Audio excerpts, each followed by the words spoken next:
Ils avaient promis de bloquer la raffinerie de Donges ce lundi. Dès 4 heures ce matin, les transporteurs routiers se sont postés aux abords de la zone industrielle, encerclés par les forces de l'ordre. Benoît Balti y était.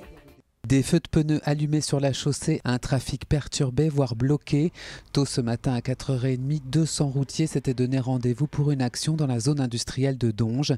Mais dès leur arrivée sur place, un comité d'accueil les attendait. Bon, on a commencé par rencontrer les gendarmes, c'est-à-dire qu'ils étaient là bien matinaux, bien avant nous. Donc voilà, à notre grande surprise, ils étaient là et vous voyez, si on est ici, c'est parce qu'ils nous ont empêchés d'aller plus loin, tout simplement. Puisque l'objectif initial des routiers était d'installer un barrage filtrant sur un rond-point plus proche du port et de la raffinerie. Alors, faute de pouvoir avancer, ils sont restés sur le rond-point des Six-Croix. Cet appel à manifester, lancé par la CGT et FO, n'est qu'un premier galop d'essai. Les militants promettent d'ores et déjà une action durable contre la réforme du Code du travail.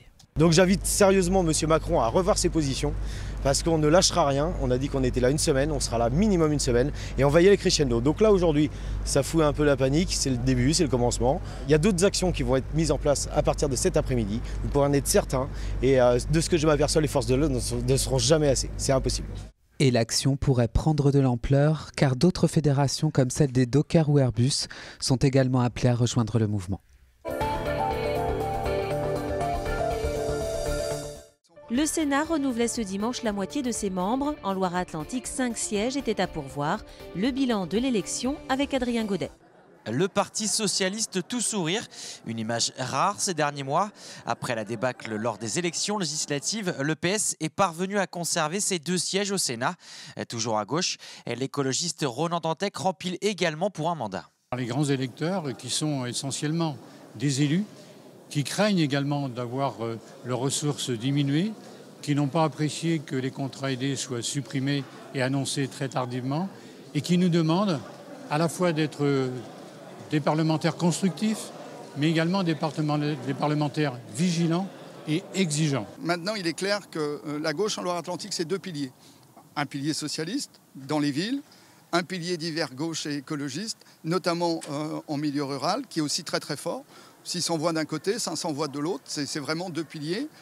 Et ce rééquilibrage de la gauche, il était absolument nécessaire pour que demain, on ait de vrais débats. À droite, malgré les divisions, le républicain Christophe Priou fait son entrée au Sénat. La République En Marche n'obtient en revanche pas de siège. Une bonne nouvelle pour le centriste Joël Guerriau, également réélu. C'est important qu'il y ait cet équilibre, je dirais, entre cette nouveauté qui a été celle de l'Assemblée nationale, avec des nouvelles têtes qui sont arrivées, et puis des élus d'expérience, d'influence, de compétences, qui ont fait leurs preuves et qui apporteront dans le débat démocratique la voie nécessaire à un équilibre des pouvoirs. Sénateur depuis 2001, le républicain André Triard a lui en revanche été battu, tout comme Alain Avelot, le leader du Front National dans le département.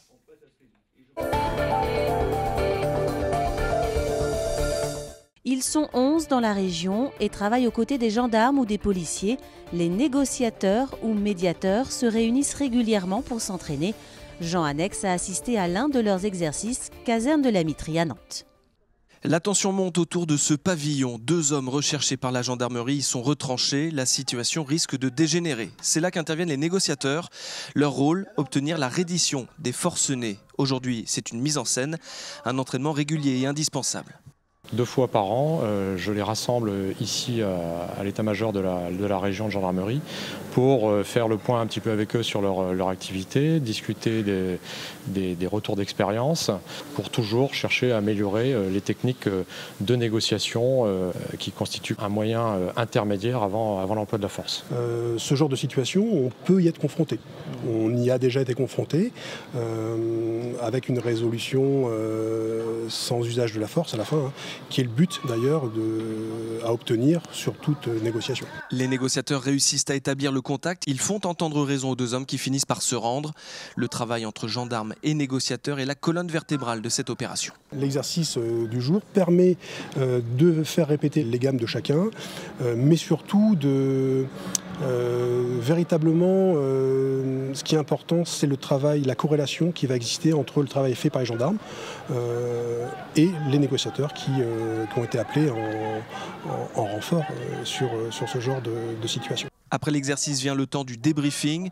Depuis le début de l'année 2017, les 11 négociateurs des Pays de la Loire ont été appelés 20 fois sur le terrain.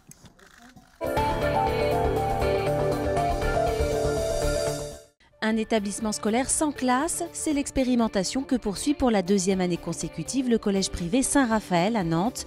Les élèves sont regroupés dans les disciplines en fonction de leurs compétences et non de leur âge.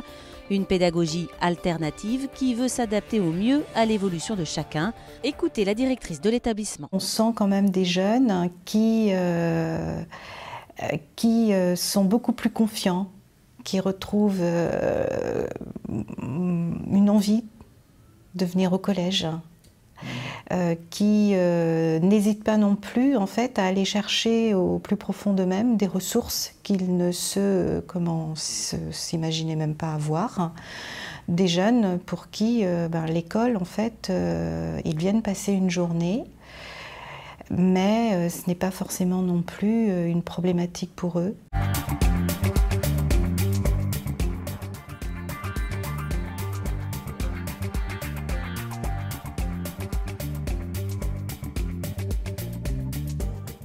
L'autorité de sûreté nucléaire est une autorité indépendante dont la mission est d'encadrer réglementairement, de contrôler et d'informer sur la situation et toutes les activités nucléaires en France.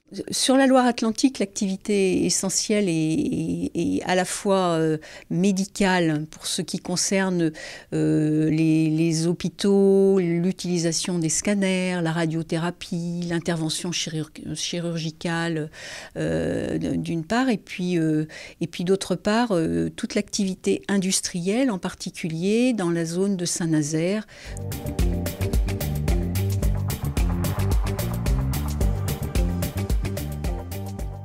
Dans le monde médical, le risque est effectivement d'apporter des doses trop importantes aux patients si jamais le geste n'est pas bien fait, n'est pas précis, n'est pas contrôlé dans sa fréquence. Donc c'est extrêmement important que cette activité, elle soit organisée de façon rigoureuse par des gens compétents, qui est des physiciens du nucléaire qui contrôlent que les équipements sont bien réglés comme il le faut.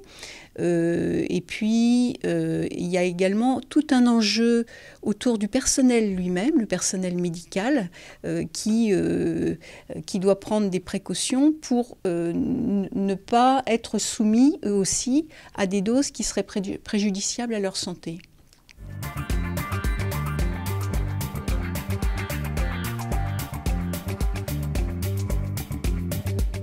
Globalement, ce qu'on peut dire, c'est que 2016 aura été quand même une bonne année, puisqu'on n'a pas eu d'événements significatifs qui nous est remonté. On a eu 6 petits événements, mais qui étaient mineurs et qui n'ont vraiment pas eu de conséquences. Il y a des endroits dans la région où on porte plus particulièrement notre attention parce qu'ils ont un passé de minier dans le secteur de l'uranium, en particulier Gétigné, puisqu'on a le site de l'Écarpierre, qui est un ancien site minier. Les stériles miniers qui sont récupérés et enlevés de ces endroits près des habitations, on vient les mettre dans cette ancienne, notamment dans cette ancienne mine d'uranium, l'Écarpierre à Gétigné.